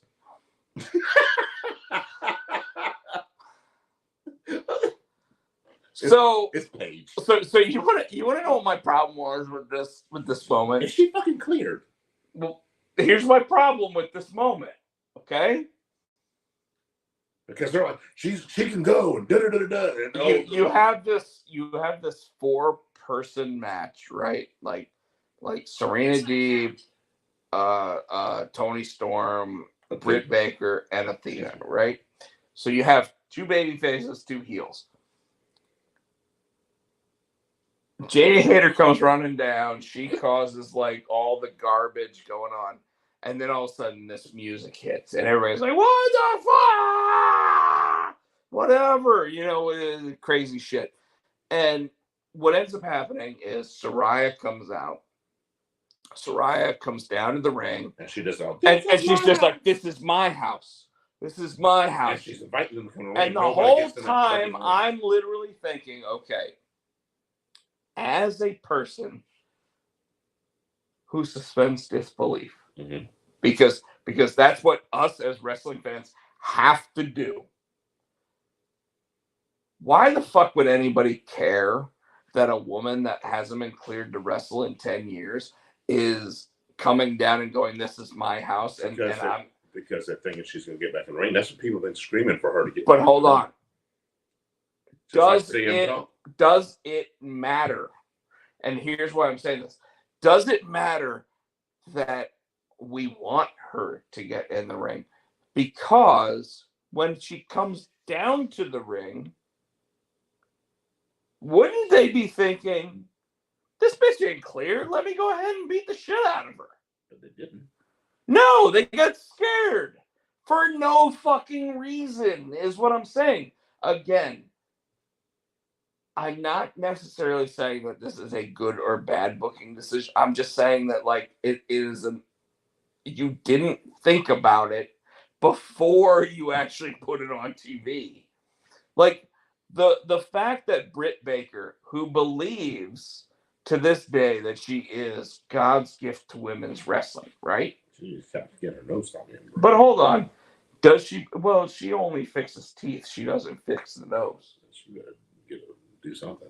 No, maybe she'll go back to school so she can fix her own nose. I don't know. But again, when you think about it, does Britt Baker, should she be scared of Soraya, who hasn't wrestled in 10 years? It tells a story. And I say that because remember a few years back when you were really trying to buy into it. Shut up. When Triple H was wanting to fight Mike McFoley, and Cactus Jack came back, and all of a sudden Triple H is about to shit his pants because it's Cactus Jack. There's a difference. Cactus Jack made everybody shit their pants. Paige never did.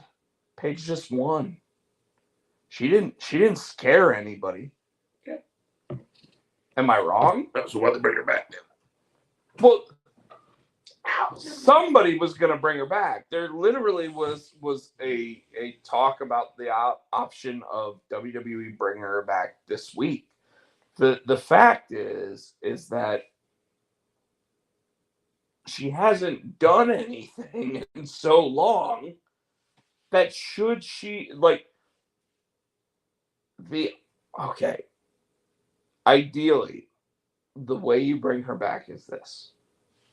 Instead of what they did, which is make her seem like she's so much better than every other woman on the roster, which, by the way, they did the same fucking thing with Athena, and she lost to the TBS champion in a very shitty match, by the way.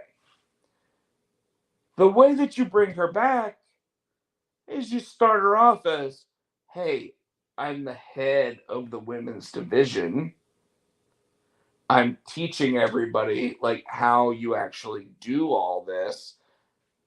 And then all of a sudden you have whoever the heel champion is start arguing with her, which makes her sit there and say, well, shit, I haven't been in the ring in 5 or 6 or 10 years. Devil's advocate, she never picked up a mic. All she said was, this is my house, because that's what she used to say in WWE. They never said that she was going to wrestle. We'll probably find that out next Wednesday while she's back. What? So if that's the case, why the fuck would Britt Baker, Serena Deeb, or Jamie Hayter ever get out of the ring for her? I'll find that one. See what I mean? There's a problem with the way that they did it. Paige is not someone that scares you because she hasn't been in the ring. All you have to know is, hey, you're injury prone. You're done. That's it. So the idea of she's so much scarier than every other way. It's WWE versus AEW booking at that point. It's literally, we took a WWE star and she's scaring everybody out of the ring. Our greatest women's champion ever, Britt Baker, is scared of this woman and has to dump out of the ring because of her. Am I wrong? It's bad booking. It's bad booking. All right. Main event. Bad booking. Just again, no. Bad booking. No. All right. Just because again, Good. No. you don't agree with it doesn't mean you give me why it's good booking. Because they had already set. You knew Moxley was going to win because of the confrontation he had in the ring when he was in there, and MGF came back for the first time. I didn't know that. You knew the fuck yes you did. No, I didn't. Okay, well you're done because I knew that was about to happen. I knew. I'll explain why. I'm going to MJF let you came talk back. about your shit. I knew when MGF came back, and then Moxley was in that thing. Oh, he's already. They're going to push. They're going to push MJF towards that belt. He already had this little confrontation with Moxley. Moxley's in this little competition. They're going to put that belt back on Moxley because the only reason they took it off him was to get, because they had to do that 50-50 booking.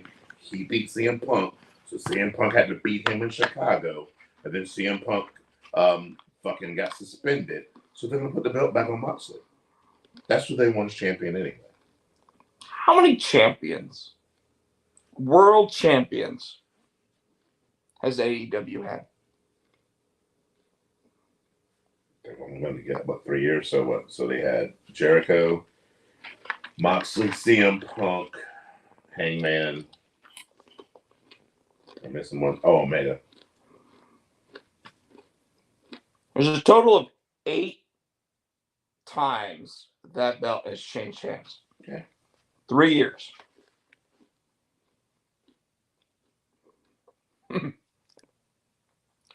How many times has Moxley held it? 3. This is 3. Out of 8. Mm-hmm.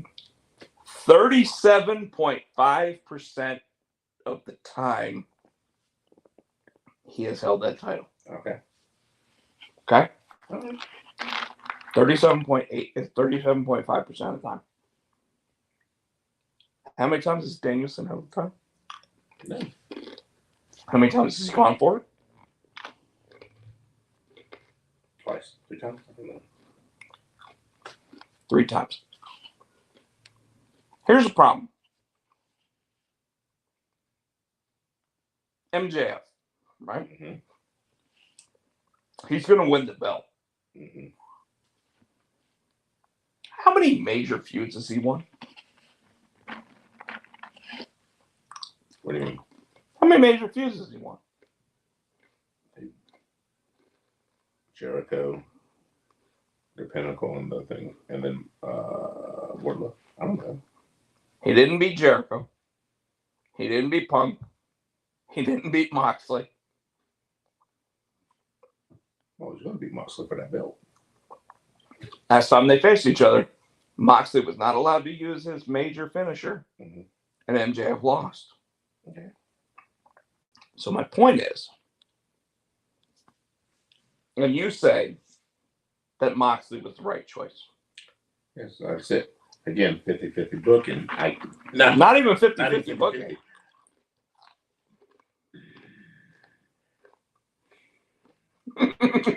Moxley, no, because I'm about to prove a point. I'm trying to figure out how I want to say this. Khan wanted to blow smoke up Punk's ass. So Punk lost that belt. Oh, we got to put it back on Punk in Chicago because that's going to be a huge buy rate. They knew what the fuck they were doing. They were going to make money. Punk fucked up. Who we gonna put it on now? People love Moxley. They put it on Moxley.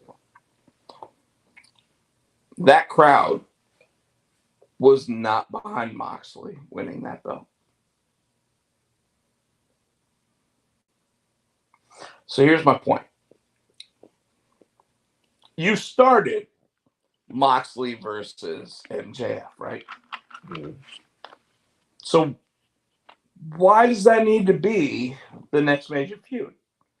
Why can't it be Danielson wins the belt, Danielson sits there and reestablishes how important that title is, while MJF versus Moxley happens, because the last time that MJF faced Moxley, MJF lost to Moxley.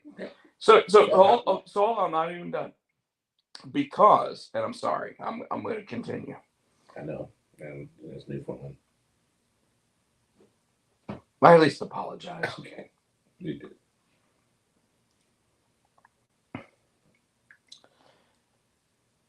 Danielson versus MJF overall is better than watching MJF versus Moxley for a second time. I will agree with the MJF versus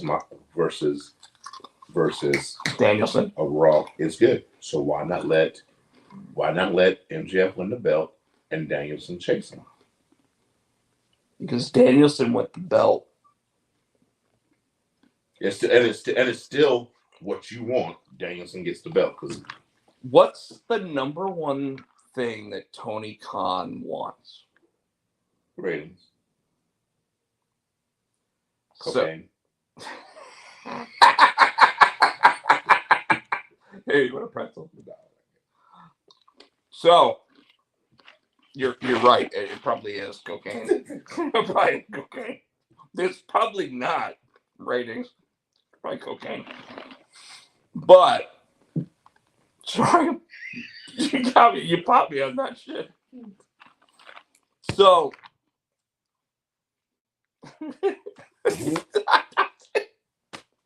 you really got me on that one. But Moxley versus MJF has already happened. Okay. Moxley versus MJF, like I said, happened.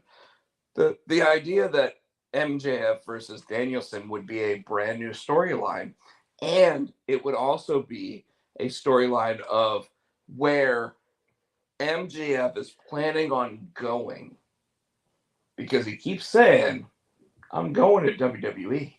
Mm-hmm. So it would be against a guy who came from there and who talks about coming from there. Whereas Moxley does too, though. But he's already had that feud.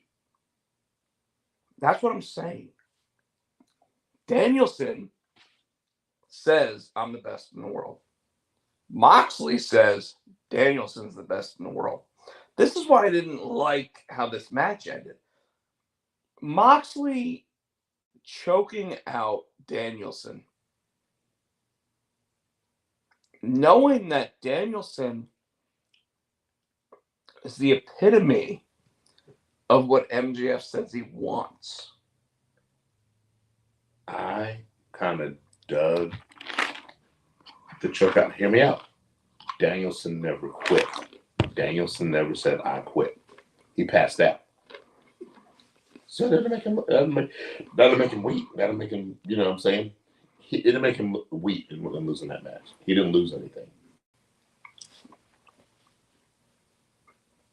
Moxley has been your transitional championship. Your transitional champion twice.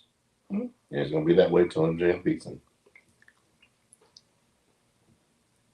So why not change it up? Why not give it to somebody who you know is on, and Moxley says is on par with him?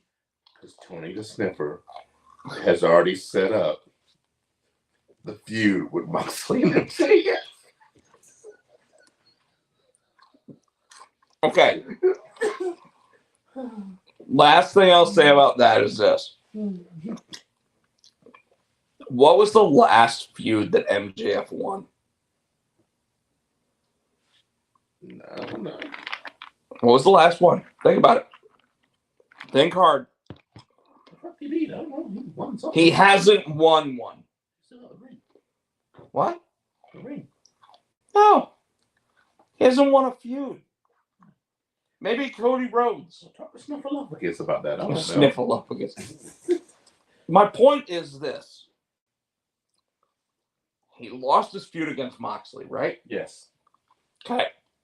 So let's say you give the belt to Danielson. Okay. Danielson sits there and goes, Hangman, I beat you last week, but you beat me one time and we tied one time. Why don't we go ahead and we settle this one more time? And then Danielson ends up continuing to win, right? Okay. Danielson continues to enhance the world title. We know that the poker chip does not mean that you get to call out when you get to go after the world title. I think it does. It does not. Tony Khan basically said today that it doesn't mean that, but it means that as long as whoever holds the poker chip has a conversation with him about when I run that title shot, then I get to run the title shot. That's so fucking stupid. I thought that poker chip was kind of like a Money in the Bank thing. Was not. Yeah. Never has been. Never will be. Right now. I thought, because he even said, I'm the next, whoever wins that match, I'm coming for you. But here's what's cool about it. He already started the feud with Moxley. So if Danielson is the champion, MJF could sit there and have a feud with Moxley where he actually goes over in a feud because he hasn't done that yet. Right? Okay. Then when you finally decide to do MJF versus Danielson, and he goes over, he's now won 2 feuds against the 2 biggest guys in the AEW. Instead, you basically have him going up against a guy that he already lost to once. And if he beats him, great. He beats him. So I'm telling you, they made the wrong decision because they need to reestablish the belt. And one champion being the champion for 37% of the time that the belt has been available, out of 8, means that you really didn't do that. You follow? Yeah. I follow what you're saying. I don't agree. But I'm not assuming it's 10:30. I don't know why you don't agree at this point. I gave a great argument there. Okay. I gave a great argument. But I'm going to let you sit there and say that you don't agree. And I'm going to let you tell everybody how to reach us. He was on Twitter with all these different handles. Wow, really? Yeah, you're at Potcheck. You're at Rob Potsy Potcheck. You got Junior High Horrors. I only got Hoodie Fan 91. Then TikTok with all your different. No, just Rob Potsy Potcheck. But then aren't you also on? No, that's Facebook.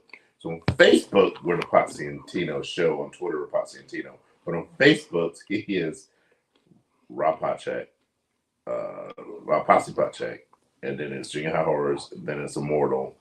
Then it's Immortal the Comic. Immortal the Comic. I'm missing one. Man, it doesn't matter. Yeah, and then you can check us out here each and every week on the YouTube Please make sure you like and subscribe. Buy our shit.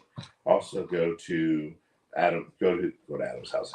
So I'm tired. You can go to app for our theme song.